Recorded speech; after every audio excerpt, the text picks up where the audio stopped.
வணக்கம், welcome to Anga சமையல்.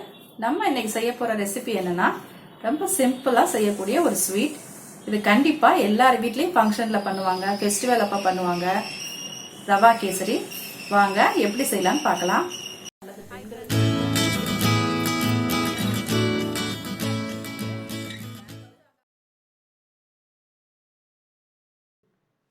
2 spoon இப்ப நெய் போடுங்க.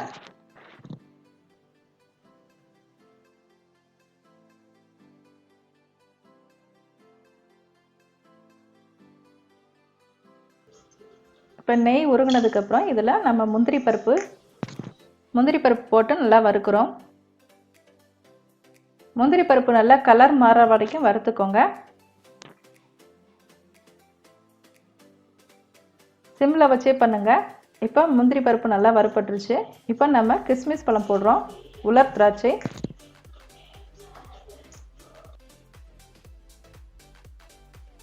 இப்போ இதையும் நல்லா வறுத்துக்கோங்க. இப்போ 2 வறுப்பட்டதுக்கப்புறம் நம்ம தனியாக எடுத்து வச்சுருவோம்.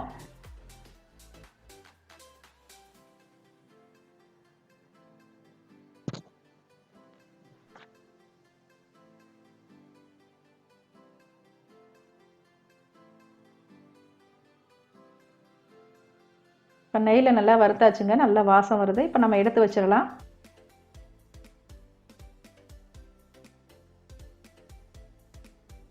இப்போ அதே வாணலியில் அதே நெய்யில் நம்ம ரவையை வறுக்க போகிறோம். 1 கப் ரவை போடுங்க. நான் 1 கப் ரவை போட்டிருக்கேன்.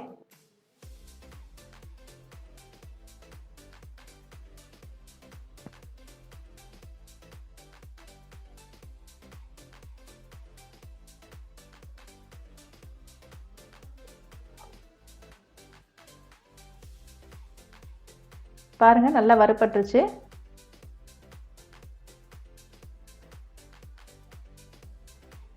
இந்த அளவுக்கு வறுத்தா போதும். நம்ம இதை எடுத்து ஒரு தட்டில் ஆற வச்சுருவோம். 1 கப் ரவைக்கு 2.5 கப்பு தண்ணி ஊற்றுங்க. 2.5 கப்பு தண்ணி ஊற்றுங்க.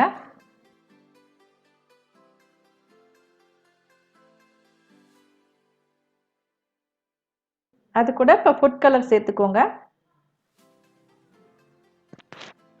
நல்லா கலந்து விட்டுருங்க. இப்போ நல்லா கொதிச்சிருச்சு. இப்போ தண்ணி நல்லா கொதிச்சதுக்கப்புறம் ரவையை கொஞ்சம் கொஞ்சமாக போடுங்க. கட்டி இல்லாமல் கிளறிட்டே இருங்க.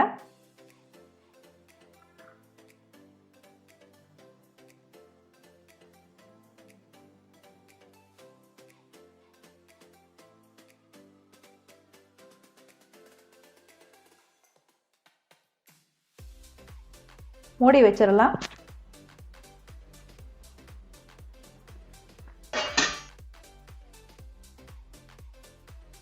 ஒரு 2 செகண்ட்லேயே ரவை நல்லா வெந்துடும்.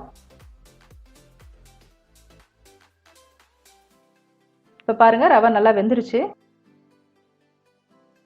இப்போ நல்லா கிளறி விட்டுக்கோங்க, நல்லா மசிச்சு விட்டுக்கோங்க. நம்ம அடுத்து ஜீனி போடும்போது நல்லா இலகிரும்.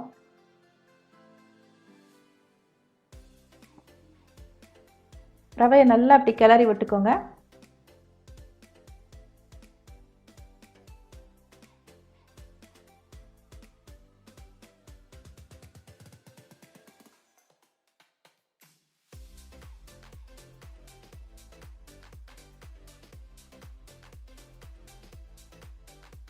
இப்போ 1 கப்பு ஜீனி போடுங்க. 1 கப் ரவைக்கு 1 கப் ஜீனி போடுங்க. இப்போ ஜீனி போட்டதுக்கப்புறம் நல்லா கிளறி விட்டுக்கோங்க. ஜீனி நல்லா மெல்ட் ஆகி வந்துடும். நல்லா கட்டி இல்லாமல் கிளறி விட்டுட்டே இருங்க.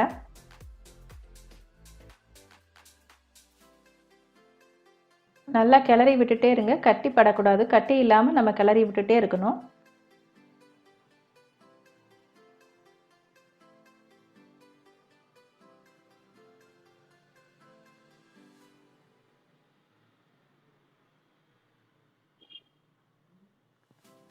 இப்போ 1 ஸ்பூன் நெய் ஊற்றிக்கோங்க. நெய் ஊற்றிட்டு மறுபடியும் நல்லா கிளறுங்க.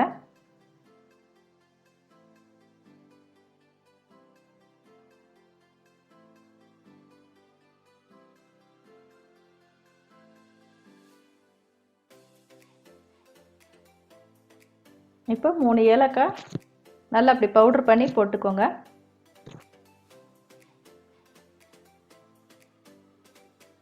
இப்போ நம்ம வறுத்து வச்ச முந்திரி பருப்பு, உலர் திராட்சை ரெண்டையும் இதில் போடுங்க.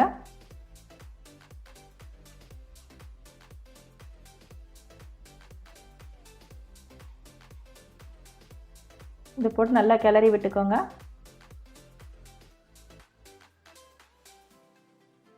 இப்போ லாஸ்ட்டில் ஒரு 2 ஸ்பூன் நெய் ஊற்றிக்கோங்க.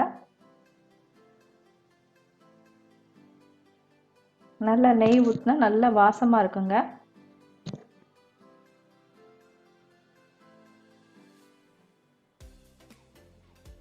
இப்போ ஸ்டவ் ஆஃப் பண்ணிடலாம்.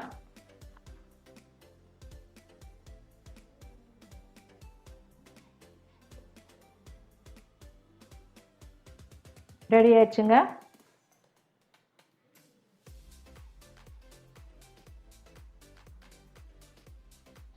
நல்ல ரம்மியமான ஒரு ரவா கேசரி. கண்டிப்பாக இது எல்லாருக்கும் ரொம்ப பிடிக்கும். எல்லார் வீட்லேயும் கண்டிப்பாக ஃபங்க்ஷனில் இது பண்ணுவாங்க. ட்ரை பண்ணி பாருங்கள், கண்டிப்பாக உங்களுக்கும் பிடிக்கும். இந்த வீடியோ உங்களுக்கு பிடிச்சிருந்தா லைக் பண்ணுங்கள், ஷேர் பண்ணுங்கள், சப்ஸ்கிரைப் பண்ணுங்கள், பக்கத்தில் இருக்க பெல் ஐக்கானை கிளிக் பண்ணுங்கள். தேங்க்யூ ஃபார் வாட்சிங்.